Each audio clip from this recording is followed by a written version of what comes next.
नमस्कार, राज की बात में आपका स्वागत है। पीएम मोदी ने पिछले दिनों संसद में कहा था कि राष्ट्रीय सुरक्षा के मुद्दे पर कोई सार्वजनिक तरीके से बातचीत नहीं की जा सकती और साथ में यह भी कहा था कि जिस तरीके से देश में एक नैरेटिव क्रिएट करने की कोशिश की जा रही है और जिस तरीके से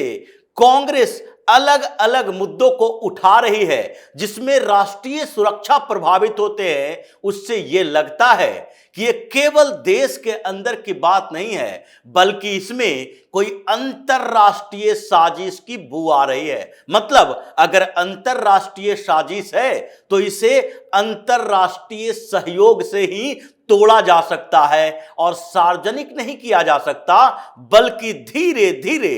अपने कामों से, एक्शन से उसका जवाब दिया जा सकता है। और इस बीच पीएम मोदी ने एक बड़ा फैसला लिया और यह फैसला है पीएम मोदी का रूस का दौरा और राष्ट्रपति पुतिन से होने वाली मुलाकात। यानी कि अगर भारत के प्रधानमंत्री अपने तीसरे कार्यकाल में पहला बायलैटरल विजिट, यानी किसी दूसरे देश में जाने के कई तरीके होते हैं, दौरा कई तरीके से होता है, जिसमें से कुछ ऐसे अंतरराष्ट्रीय ऑर्गेनाइजेशन होते हैं जो ऑर्गेनाइज करते हैं और उस आयोजन में भाग लेने के लिए जाना पड़ता है। जैसे पीएम मोदी G20 की मीटिंग में हिस्सा लेने के लिए इटली गए, लेकिन वो किसी देश का दौरा नहीं था बल्कि आयोजन में हिस्सा लेने के लिए गए थे। लेकिन इस बार पीएम मोदी ने यह तय किया कि पहला जो बायलैटरल विजिट होगी, किसी देश का दौरा होगा, वो रूस का होगा। और यूक्रेन रसिया वार के बीच अब तक पीएम मोदी की डायरेक्ट मुलाकात राष्ट्रपति पुतिन से नहीं हुई थी और इस बीच पूरी दुनिया को तो ये संकेत दे ही रहे हैं, लेकिन साथ में हिंदुस्तान के अंदर साजिश करने वाले, अंतरराष्ट्रीय कॉन्स्पिरेसी में हिस्सा लेने वाले लोग भी परेशान हैं कि रूस में जाकर पीएम मोदी और पुतिन की जो मीटिंग होगी उसमें ऐसा क्या होगा जो हो सकता है ऑफिशियल तो नहीं हो लेकिन अनऑफिशियल तरीके से अंतरराष्ट्रीय स्तर पर जो साजिश की जा रही है हिंदुस्तान के खिलाफ, जिसमें कांग्रेस कहीं न कहीं अपनी भूमिका निभाती दिख रही है। राहुल गांधी का पूरा वामपंथी गिरोह उस साजिश में लगा हुआ है। सोनिया गांधी के पुराने ऐसे कारनामे हैं जो रूस से जुड़ा हुआ है और इसके लेकर अनऑफिशियल कुछ डील हो सकती है और दोनों के बीच बातचीत में कुछ ऐसे एक्सपोजर होंगे जिसके कारण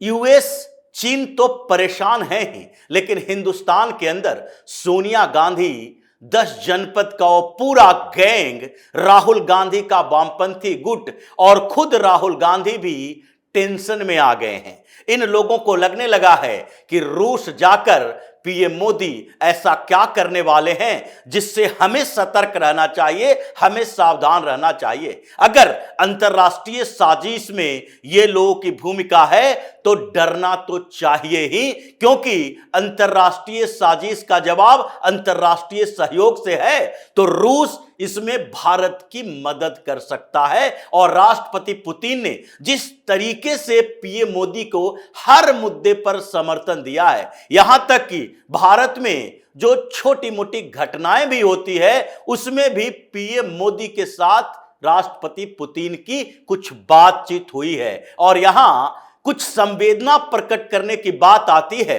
दुर्घटनाएं होती है तो भी अभी राष्ट्रपति पुतिन सबसे अग्रिम पंक्ति में शामिल होते हैं। वो संवेदना प्रकट करते हैं, दुख प्रकट करते हैं। और ये जो दौर चल रहा है अभी पूरी दुनिया में, उसमें अगर पीएम मोदी ने एक हार्ड कोर डिसीजन लिया अमेरिका के गिरोह के खिलाफ, चीन के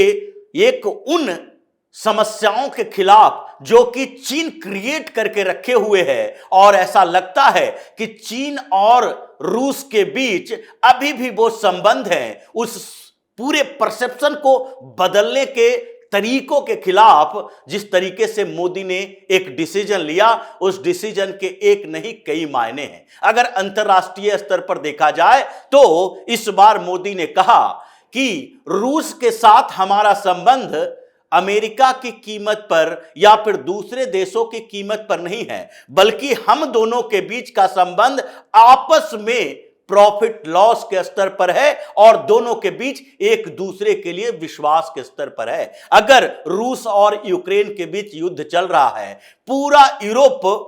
रूस के बदले यूक्रेन का साथ दे रहा है, अमेरिका यूक्रेन के साथ खड़ा है, ये लोग हथियारों की सप्लाई से लेकर दुनिया भर में सपोर्ट जुटा रहे हैं, तो उससे मेरा कोई लेना देना नहीं है। इसलिए पीएम मोदी ने पहले भी संकेत दिया था कि रूस यूक्रेन वार जो है ये एक रीजनल कॉन्फ्लिक्ट है, ये अंतरराष्ट्रीय स्तर पर बड़ी चर्चा का विषय नहीं होना चाहिए, क्योंकि यूक्रेन और रूस के बीच युद्ध में अगर देखा जाए तो दोनों के अपने अपने इंटरेस्ट है। अगर यूक्रेन रूस के लिए यूरोप का, अमेरिका का दरवाजा खोलेगा तो रूस को तो इसका जवाब देना ही पड़ेगा, जैसे हिंदुस्तान के लिए है। अगर कश्मीर का मुद्दा अंतरराष्ट्रीय स्तर पर चर्चा उसकी होती है तो ये भारत के लिए परेशानी का कारण बनता है, क्योंकि ये जो कश्मीर का मुद्दा है ये भारत और पाकिस्तान के बीच का है। और अगर देखा जाए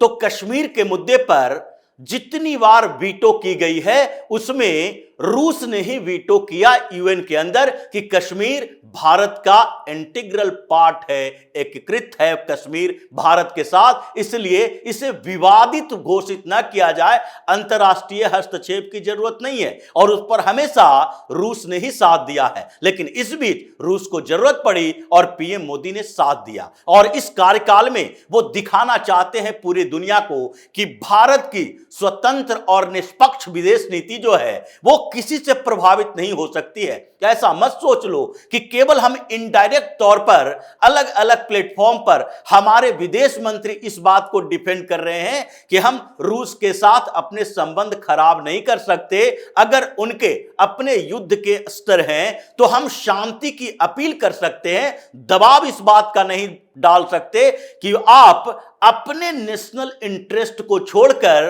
अंतरराष्ट्रीय दबाव के साथ और इन दबावों के आधार पर आप यूक्रेन से बाहर हो जाएं। इसलिए इस बार उन्होंने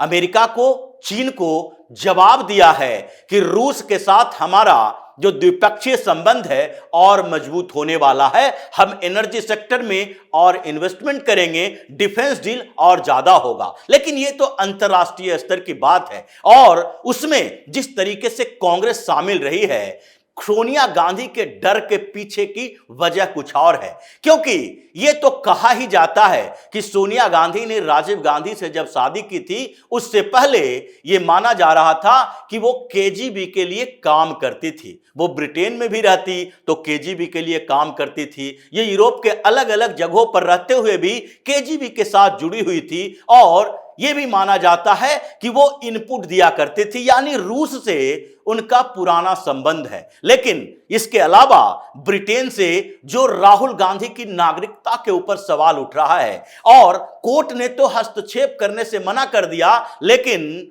सरकार अभी उस हस्तक्षेप से दूर अपने आप को नहीं कर पा रही है। अब केंद्रीय गृह मंत्रालय से जवाब मांगा जा रहा है, आरटीआई किया जा रहा है और गृह मंत्रालय इस बात के लिए तैयारी कर रहा है कि अब विदेश मंत्रालय से कोऑर्डिनेट करके इस बात के सबूत, दस्तावेज मांगे जाए कि राहुल गांधी क्या 2006 से लेकर 2009 तक जो उन्होंने रिटर्न दाखिल किया था ब्रिटेन की उस कंपनी बैकअप प्राइवेट लिमिटेड के लिए, और जिसमें उन्होंने ये खुलासा किया था कि वो ब्रिटेन के नागरिक हैं, उसमें कितनी सत्यता है। और अगर राहुल गांधी ने ब्रिटेन की नागरिकता छोड़ी और भारत की नागरिकता फिर से रिटेन की तो वो दस्तावेज कहां है? अगर ऐसा नहीं हुआ तो 2004 में राहुल गांधी ने जो अमेठी से चुनाव लड़ा था, सांसद बने थे और उसमें भी इन्होंने कहा था कि ब्रिटेन में हमारे कई अकाउंट हैं और साथ ही वहां की एक कंपनी में प्रोप्राइटरशिप है। यह दस्तावेज और उन दस्तावेजों के बीच के सामंजस्य को निकालना पड़ेगा और दिखाना पड़ेगा कि राहुल वास्तव में अभी भी ब्रिटेन के नागरिक हैं या फिर नहीं हैं। अगर हैं तो फिर दोहरी नागरिकता तो नहीं चलेगी, इनकी हिंदुस्तान की नागरिकता छिन जाएगी, इनके सारे फर्जीवाड़े सामने आ जाएंगे और चुनाव तो नहीं लड़ पाएंगे लेकिन आगे जेल के अंदर सड़ेंगे। दूसरी तरफ जो इन लोगों ने चीन से पैसे खाए, अमेरिका के कुछ बड़े उद्योगपतियों के साथ मिलकर साजिशें की है, सैकड़ों करोड़ रुपया का ब्लैक मनी का सर्कुलेशन हिंदुस्तान में कांग्रेस ने जो करवाया है, जिस तरीके से चीन और अमेरिका फंडेड मीडिया यहां कांग्रेस का सपोर्ट कर रही है और उसके उस माया जाल में फंसी है, एक नैरेटिव क्रिएट करने की कोशिश कर रही है कि हिंदुस्तान में डेमोक्रेसी खतरे में है, पीएम मोदी तानाशाह बन चुके हैं, पुतिन से तुलना मोदी की जा रही थी और ये लोग बार बार कह रहे थे कि जिस तरीके से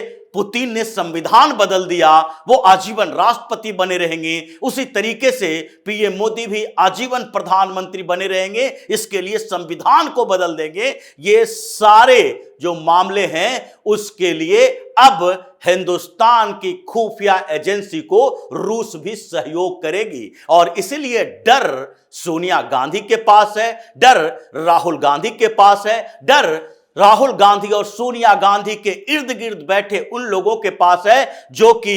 हिंदुस्तान को खिलाफ जो साजिश करते हैं कुर्सी के लिए, उन लोगों के ही अंदर है और डर उस मीडिया ग्रुप के अंदर भी है जो कि अमेरिका और चीन से फंड लेकर हिंदुस्तान को छवि खराब करने, पीएम मोदी को बदनाम करने की कोशिश कर रही है। इसलिए अभी जो रूस का दौरा पीएम मोदी का है और पुतिन के साथ जो मीटिंग की बात हो रही है उसमें अभी खलबली मची हुई है। हर जगह इस बात की भी रिपोर्ट डाली जा रही है, की जा रही है कि ऐसा क्या हो गया, ऐसा क्या हिंदुस्तान का अलग पैटर्न बन गया है, अंतरराष्ट्रीय पॉलिसी बदल गई है कि पहले पीएम मोदी अपने किसी पड़ोसी देश को चुनते थे पहले कार्यकाल में जाने के लिए, दौरा करने के लिए, दूसरे कार्यकाल के लिए भी, तीसरे कार्यकाल में ये आक्रामकता कहां से आ गई कि अचानक से न तो यूरोप न ही कोई पड़ोसी देश बल्कि रूस का दौरा करने का ठाना और इसलिए